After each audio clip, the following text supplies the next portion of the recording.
To help get your listings found by more potential buyers on eBay, one of the best actions you can take is to complete your item specifics information. With so many fields available, how do you decide which ones to focus on? We've crunched the numbers on billions of searches to show you which ones are the most important. Let's see how this works when you create a listing in Seller Hub. If you use a different eBay tool to list, the same fields will be available to you.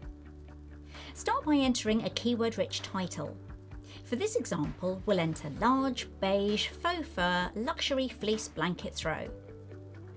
When you scroll down the listing form, you'll see that the keywords in the title have been used to fill in some of the item specifics values. If any of them aren't quite right, you can edit them. Item specifics are grouped together as required, recommended, and additional.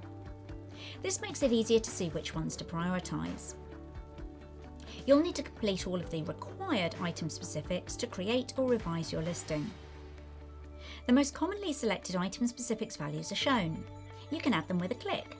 Or if you want to choose something else, you can use the drop-down menu where the most commonly used values will show first. Adding the recommended and additional item specifics is important too. The more of them that you complete, the more search results your listing will be included in. On the dial, you can see how complete your listing is. Buyers don't just narrow down their searches by using keywords, they also use filters.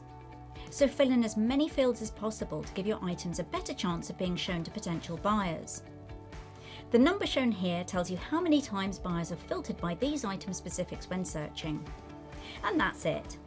Remember, providing complete information in listings could give your sales a boost.